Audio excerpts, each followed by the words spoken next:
मेरी पूजा इतनी देर हो गई।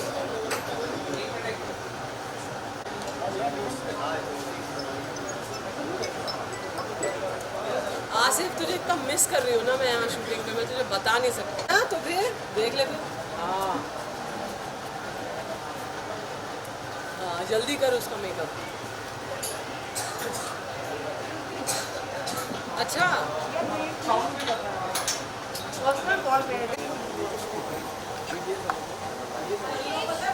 12 स्टैंड अप एक्ट्स हैं, 12 कर लो ना। हाँ प्लीज शुरुआत तो करो, दिन की दोपहर हो गई या फिर कहोगे लंच कर लेते हैं।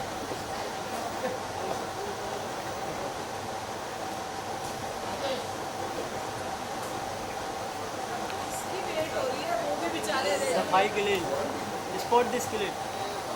सबको साफ है इतना। चलो ठीक है, चलो ready ready, song play please आज द रोलिंग।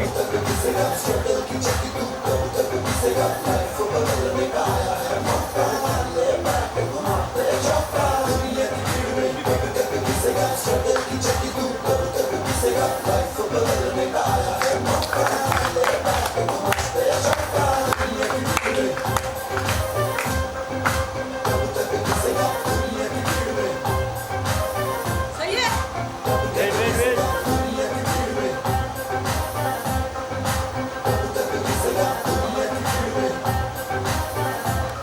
सब स्टाइल है, कुछ नहीं है। मेरे को बोला था कॉमेडी करना है, तू रैप वॉक करा ले रहा है।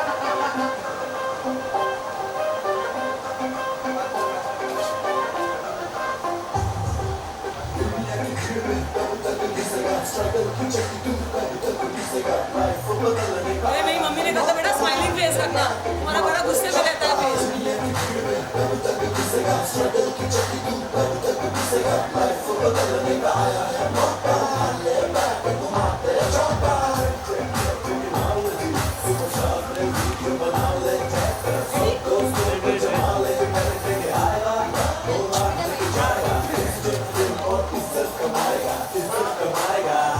शांत रहिए, 5 मिनट के लिए इंटरव्यू हो रहा है।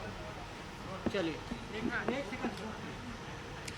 जाने मन तेरे दीजिए, बाहर चले जाइए प्लीज। चोरी लेके गए देखो मेरा मन, जाने मन रोलिंग है। मेरे हाँ सो मैम जानना चाहूँगी आपसे, आज टेक्नोलॉजी सुपरस्टार सीजन 3 में आई हैं, क्या कुछ बताना चाहेंगे आप? ये एक बहुत ही माइंड ब्लोइंग कॉन्सेप्ट और शो है। इसके 2 सक्सेसफुल सीजन्स ऑलरेडी हो चुके हैं। और मुझे ऐसा लगता है कि ये टाइम चल रहा है ना हमारे देश में, ये टाइम ही ऐसा है कि भैया वी नीड टू लाफ। एक ऐसी ऊर्जा होनी चाहिए जिसमें सब हंस रहे हैं।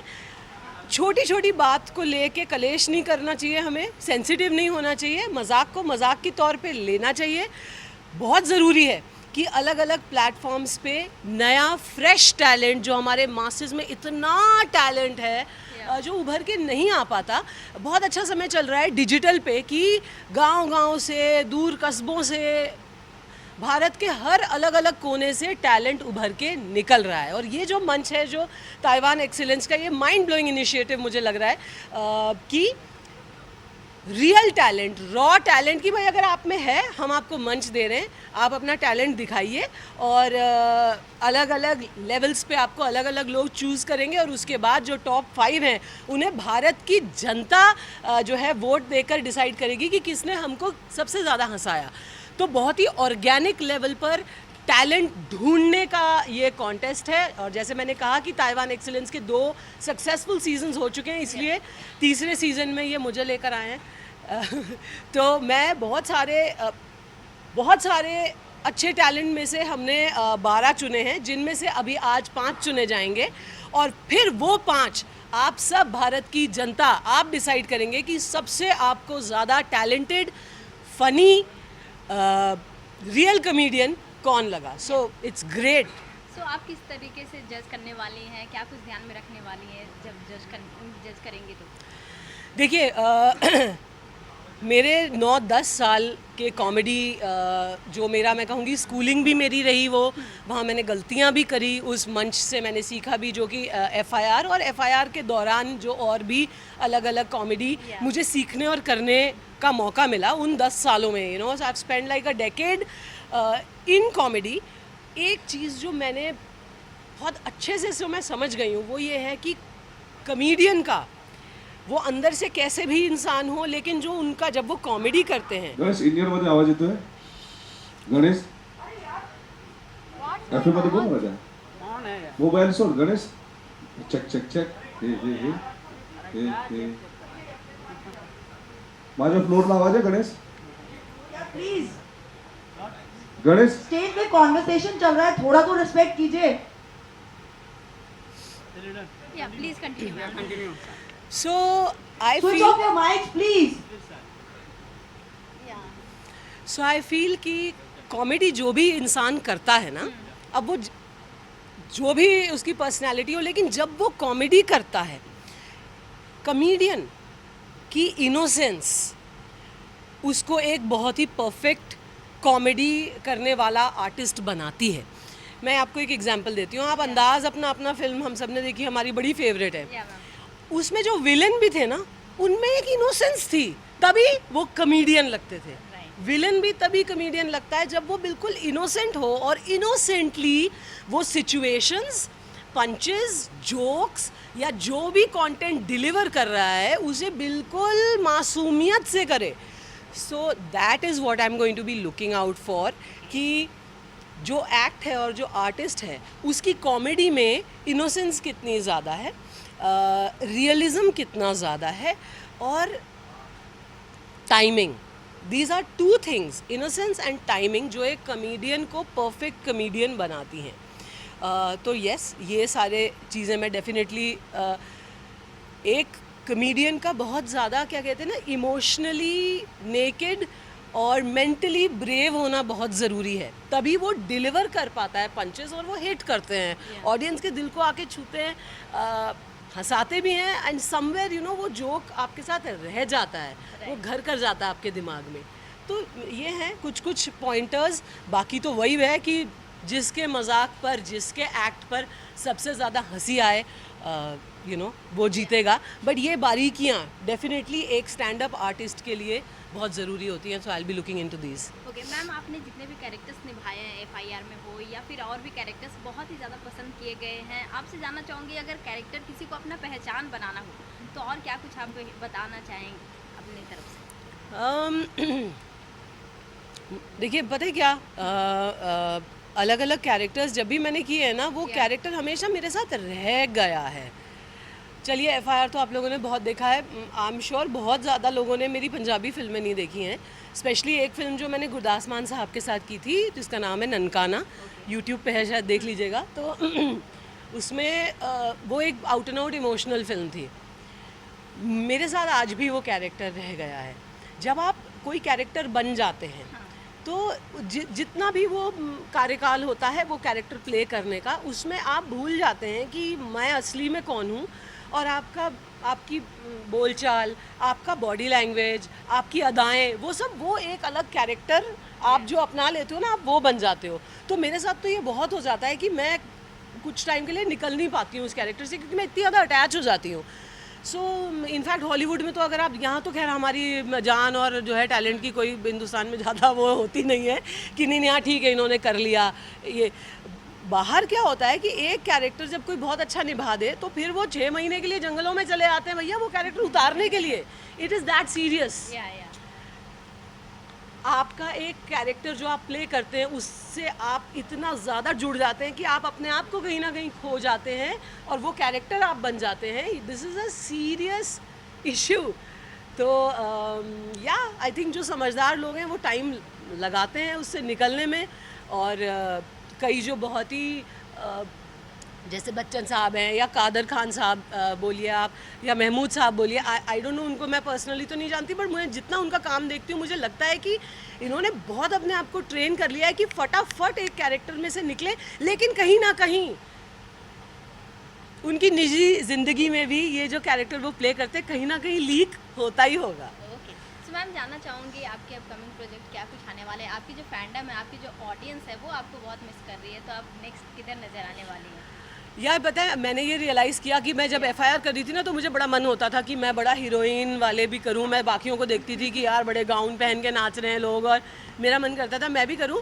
अब मैंने किया वो, लेकिन मुझे उतना मज़ा नहीं आया उसमें। मुझे मज़ा इसी में आता है जो you know what is closer to my real self is doing action, is doing crazy comedy, is you know मैं बहुत ज़्यादा आईने के आगे 2 घंटे बैठ के चांदी गिलास से पानी पीने वाली एक्ट्रेस नहीं हूँ। मेरा यही होता है जल्दी से रेडी हो जाओ, काम करो, कंटेंट। सो अब जब मैं अगर टीवी पे आऊँगी या मैं कोई वेब में हालांकि मैंने की हैं कुछ कहानियाँ वेब में, एक आने वाली है बहुत जल्द जिसका नाम है छलावा, हंगामा प्ले पे आने वाली है। उसका टाइटल सॉन्ग भी मैं गा रही हूँ, कल है उसकी शूट बल्कि टाइटल सॉन्ग की, तो वो बड़ा एक्साइटिंग है। लेकिन लाइक यू सेड कि मेरे लिए जो प्रोजेक्ट मेरा मन करेगा कि हाँ जिसकी मैं शूटिंग महीने में 20 दिन 25 दिन करना चाहूँ, उस जोन में आऊँ, उसके लिए I would want to do a action based detective comedy, like a comedy thriller. Detective comedy thriller के लिए मुझे लगता है मैं बनी हूँ। बाकी सब रोल्स बाकी लोग बहुत मेरे से ज़्यादा अच्छा करते हैं। तो कॉमेडी के साथ साथ आप रैम वॉक भी अच्छा कर लेती हैं मैम, क्या कहना और तू डराता बहुत अच्छा है भाई। हाँ जी, मैंने शुरुआत एक्चुअली अपने ये ग्लैमर इंडस्ट्री की दिल्ली से की थी जब मैं फ़िलासफ़ी ऑनर्स कर रही थी आईपी कॉलेज से, और लंबी थी बहुत और पतली बहुत थी। अब तो फिर मैं खा पी के थोड़ा यू नो वजन बढ़ जाता है। तब मैं बिल्कुल चाहे जो खा लूँ, मैं इंसान खा लूँ, चाहे मैं बिल्कुल सूखी पतली सी थी, तो सब कहते थे मॉडल बन जाओ, मॉडल बन जाओ। एक बार कॉलेज में आए टैलेंट हंट वाले कुछ लोग and they sign me for some fashion shows, तो वहीं से I you know and trust भी तुमने कहा बड़ा अच्छा कर लेते हो, thank you, you are very nice, I like you. क्योंकि जब मैंने पहली बार करी थी ना वॉक, उन्होंने बोला आप सुनो, आप देखो पहले खड़े होके बाकियों को, बहुत बुरा चली हो तुम, बिल्कुल जो है उसकी तरह खेत में जैसे फसल काटने में मजदूर जाता है ना, बिल्कुल वैसे चली हो आप। So thank you, you said I walk well. या सो मैम जानना चाहूँगी कि मतलब जिस तरह से आप कॉमेडी सीन्स कर लेते हैं या फिर फ्यूचर प्रोजेक्ट में इस तरह के फिर आप नज़र आएंगी? हाँ, मैं कह रही हूँ कि जोश बहुत है मेरे में, यू नो एनर्जी बहुत है, तो मेरे को बस वो बैठना या काफ़ी देर तक मैं रेडी हो रही हूँ। अब तो मैंने बाल भी कटा लिए कि ज़्यादा कोई बैठ के रोलर और ये सब लगाए नहीं, वरना पहले मेरे लंबे बाल देख के ना हर प्रोजेक्ट में अरे मैम क्यों ऐसा कर दो, अब बाल स्ट्रेट कर दो, अब बालों का ये, अब वो 1-1.5 घंटा बैठ के, तो मैंने बाल ही कटा लिए। मैंने कहा अब सिर्फ talent. So yes, I look forward to doing like I said comedy thriller जिसमें एक्शन भी हो और फिर ऑफ कोर्स कॉमेडी जो फोटे है। What about music album song? अभी काफ़ी ट्रेंड चल रहा है कि आप उसमें Do I look like a girl who will be in a music album or Sharma रही and all that? Do you think I look like that? I'm not fit for this. संभावना सेठ बहुत अच्छा कर रही हैं आजकल वो म्यूज़िक वीडियोस। उनके मैंने देखे हैं म्यूज़िक वीडियो की कहानियाँ बहुत अच्छी होती हैं। उनके हस्बैंड बड़े टैलेंटेड हैं और क्या डांस करते हैं दोनों, तो बहुत कलाकार हैं जो म्यूज़िक वीडियो कर रहे हैं, आप वो देखें। मैं जो करती हूँ वो देखने के लिए आप मेरा काम देखें। ओके, एंड लास्टली ऑडियंस को क्या कुछ मैसेज देना चाहेंगे? ऑडियंस को मैं यही बोलना चाहूँगी कि यार हर यू नो एंटरटेनमेंट है जो हम करते हैं, आपको पसंद आए इंजॉय करिए, ना पसंद आए कुछ और देखिए। लेकिन ये जो एक वक्त और माहौल बन गया है कि किसी जोक पे लोग उखड़ रहे हैं या लोगों को ट्रोल कर रहे हैं, या मान लीजिए 2 सेलिब्रिटीज़ आपस में ट्विटर या इंस्टाग्राम पे बात कर रहे हैं तो उसमें कूद के आप अपना ओपिनियन दे रहे हैं, ये सब मत करिए। हो सकता है वो 2 सेलिब्रिटीज़ दोस्त हों, आपस में जोक करते हो, एक दूसरे की टांग खींचते हो, उसमें आप इतना पर्सनल हो के ट्रोलिंग आपस में मत लड़वाओ ना एक्टरों को, उनको भी दोस्त रहने दो। So be intelligent, take entertainment only as entertainment. एक चौटाला वाला डायलॉग मैम, मिस चौटाला वाला। करना मत कुछ भी घोटाला, क्योंकि आ गई है Chandramukhi Chautala. Thank you ma'am, thank you ma'am, thank you so much. My name is Apur Bajpai. I'm the winner of Technology Superstar Season 1. I also appeared on the Great Indian Laughter Challenge Season 5. और उसके अलावा मैं रीवा से हूँ, मध्य प्रदेश, और मैं मुंबई में पिछले 5 साल से कॉमेडी कर रहा हूँ। और जनरली मैंने और दूसरे शहरों जैसे हैदराबाद, पुणे में भी परफॉर्म किया हुआ है। क्या कहना चाहेंगे ये जो साहिबान एक्सीलेंस जो टेक्नोलॉजी अवार्ड सुपरस्टार 3 का जो चल रहा है, क्या कहना चाहेंगे?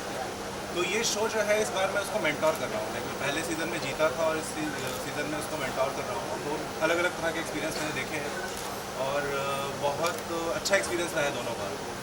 बहुत प्रोफेशनल टीम है, बहुत एग्जीक्यूशन बहुत सीमलेस होता है, बहुत मुश्किल था एंट्रीज़ को जज करना, क्योंकि बहुत अच्छी एंट्रीज आई। मुझे लग रहा है कि जैसे स्केल काफ़ी ऊपर चला गया है पिछले 2 सालों में, और अभी जो लोग हैं हमारे लिए बहुत टफ था ऑलरेडी 12 को सिलेक्ट करना, क्योंकि बहुत अलग अलग तरह के एक्ट्स थे। हमने कवि देखे, हमने मिमिक्री आर्टिस्ट देखे, हमने नॉर्मल स्टैंड अप्स वाले देखे, और उसमें भी अलग अलग टाइप के लोग थे। तो उनको चूज़ करना हमारे लिए बहुत बड़ा चैलेंज था, और हम होप कर रहे हैं कि हमने अच्छी सिलेक्शन की है, और आज आप देखोगे कि वो क्वालिटी रिफ्लेक्ट होगी जब वो लोग आएंगे परफॉर्म करने। माय नेम इज आकाश जोड़ा सिंह और मैं यही 4-5 साल सेंटर ठीक है। आकाश जोड़ा सिंह नाम है मेरा और मैं 4-5 साल से कॉमेडी कर रहा हूँ। तो पुणे से शुरू किया था कॉमेडी, और मुंबई तो आना जाना लगा ही रहता है, क्योंकि पुणे क्या है, चचेरी बहन है मुंबई की, तो आना पड़ता है यहाँ पे। तो यहाँ पे जब भी आता हूँ तो इस टाइप के शोज़ होते रहते हैं, और मैं सीज़न 2 का रनर अप रहा हूँ। तो ये जो सबसे पहले मैं इस चैनल के बारे में बात करें, जो टेक्नोलॉजी सीजन 3 है, जो कि ताइवान एक्सीलेंस करा रही है, तो ये सबसे बड़ी बात इसका कंसेप्ट जो है इंडियन टेक्नोलॉजी है, और उस पर परफॉर्मेंस आता है। तो आप ऐसे ही भी इमेजिन कर सकते हो कि इंडियन टेक्नोलॉजी के साथ जब भी आप सोचोगे, ह्यूमर अपने आप क्रिएट हो जाता है। क्योंकि मुझे याद आता है मेरे गाँव के चाचा, उसको दिया गया है एलेक्सा, तो इस टाइप की चीज़, तो ये अपने आप में बहुत फ़नी है और आजकल नीड भी है, क्योंकि इंडियन टेक्नोलॉजी जो है एक तरीके से इवोल्यूशन, और इवोल्यूशन चाहता है कि वो ह्यूमैनिटी जिंदा रहे, और ह्यूमैनिटी जिंदा कहाँ से रहेगी? ह्यूमर से, है ना। तो इस सब चीज़ को मिला के जो भी अभी सीज़न 1 सीज़न 2 बहुत अच्छा सक्सेस हुआ था, इवन लॉकडाउन में सीज़न 2 हुआ था, फिर भी हमने उसको अचीव किया। और सीज़न 3 में अभी अगर आप देखोगे जो टॉप 12 कंटेस्टेंट है, हमने पूरा वैरायटी बनाने की कोशिश किया है कि कॉमेडी क्या है, स्टैंड अप, इवन अगर आप गाने में जाओगे तो अलग अलग जॉनराज राइट, लेकिन स्टैंड अप कॉमेडी में इंडिया में लोग को अभी तक नहीं पता है कि जॉनरा भी होता है। लोग चाहते हैं एक कॉमेडी हर टाइप का परफॉर्मेंस करें, but we want to say that there are genres. So अगर आप 12 कंटेस्टेंट देखोगे, आप सबके अंदर कुछ ना कुछ स्पेसिफिकेशन है, उनका अपना एक स्टाइल है। तो हर स्टाइल को जब आप समझोगे तो यू विल अंडरस्टैंड कि there are genres in comedy, है ना। कुछ म्यूजिकल करते हैं, कुछ स्केच करते हैं, कुछ कैरिकेचर करते हैं, कोई डेड पैन करते हैं, तो इस टाइप के आपको सारे वेराइटीज़ यहाँ पे मिलेंगे। और सबसे बड़ी बात है कि कॉमर्शियल मार्केट को आर्टिस्ट फील्ड में जिस तरीके से इम्प्लीमेंट किया है इन्होंने एंड टेक्नोलॉजी कंसेप्ट से, जो कि टेक्नोलॉजी सीजन है, सीजन 3 है, इससे बेहतरीन प्रॉपर्टी मुझे नहीं लगता है कि अभी इंडिया में क्रिएटिव एस्पेक्ट में कोई बनाया गया है। Thank you sir. हाँ जी, तो वो क्या ऐसे अलग से हो गए ठीक है सर, ये आप मुंबई आए हो तो मुंबई का एक्सपीरियंस रहता है। हाँ हाँ डन डन उसी से जुड़ो। ठीक है सर, आप मुंबई आए, मुंबई का एक्सपीरियंस कैसा रहा और क्या एक्ट आप करना चाहोगे बताएंगे? सर एक्ट क्योंकि हम लोग मेंटोर जज हैं, तो हम लोगों ने जितने भी आपको दिखेंगे वो सब ग्रूम्ड हैं, हमारे द्वारा हैंड पिक्ड हैं, तो अच्छे होंगे। जाहिर सी बात है, मुंबई का जैसा आपने पूछा, मैं जब पहली बार मुंबई आया था और मैं फुटपाथ पे खड़ा था, एक बंदे से पूछ रहा था भाई साहब टाइम कितना हो रहा है, वो बोला बहुत देर हो गया, बहुत देर हो गया, कह के चला गया। तो मुझे इससे समझ में आ गया कि मुंबई हमेशा भाग रही है, हमेशा दौड़ रही है, उनके साथ पेस बनाने के लिए हमें रहना है, तो वही मुंबई की बात। और दूसरी बात जो मैं कहना चाहूँगा, जो ताइवान एक्सीलेंस ने इसको करवाया है टेक्नोलॉजी सीजन 3, और ये सीजन 3 तक ये लेकर आए, और इंशाल्लाह आगे तक भी जाता रहेगा। तो इन्होंने एक बहुत क्रिएटिव एंगल ढूंढा है। प्रमोशन तो सब करते हैं, कॉमर्शियल मार्केट में सब है, लेकिन उसके साथ एक आर्टिस्ट को बढ़ावा देने के लिए जो प्रॉपर्टी इन्होंने बनाया है और उसको कैरी कर रहे हैं लॉकडाउन को होते हुए भी, ये बहुत काबिल तारीफ है। तो इसके लिए आई थिंक वो, और ये पैन इंडिया लेवल पे हो रहा है, whole India should be thankful to Taiwan excellence team and the associated team जो ये सब करवा रही है। तो मेरा नाम अपूर्व वाजपेयी है, मैं रीवा से थोड़ा सेंटर है। मेरा नाम अपूर्व वाजपेयी है, मैं रीवा से। रीवा जो है वो MP में है, MP यूपी बॉर्डर। मतलब मेरे घर से 50 किलोमीटर में यूपी शुरू है, मतलब मैं भैया बनने से 30 किलोमीटर से बचा हूँ। और मैं मुंबई से पिछले 5 सालों से, और उसके पहले मैं अलग अलग शहरों में रह चुका हूँ, जैसे इंदौर, पुणे, हैदराबाद वगैरह। मैंने देखा मुंबई और बाकी शहरों में फ़र्क है। जैसे कि मुंबई बाकी शहरों में क्या होता है, प्रॉब्लम, हर शहर में प्रॉब्लम होती है। Delhi has pollution issue, Hyderabad has water issue, UP has many issues. वैसे ही Mumbai has issue, but Mumbaikars don't have issue with those issues, they love their problem. वो तुमको बोलेंगे एक बार मेरा लोकल एक्सपीरियंस करो, फिर बोरीवली करने का ट्राई करो। Mumbaikars love their problem so much, क्योंकि प्रॉब्लम को एक पॉजिटिव सा निकनेम दे देते हैं। जैसे मुंबई में बाढ़ को बोलते हैं वाटर लॉगिंग, यहाँ गरीबी को बोलते हैं स्ट्रगल, और अनएम्प्लॉयमेंट को बोलते हैं मॉडल। चलिए, thank you sir, nice sir.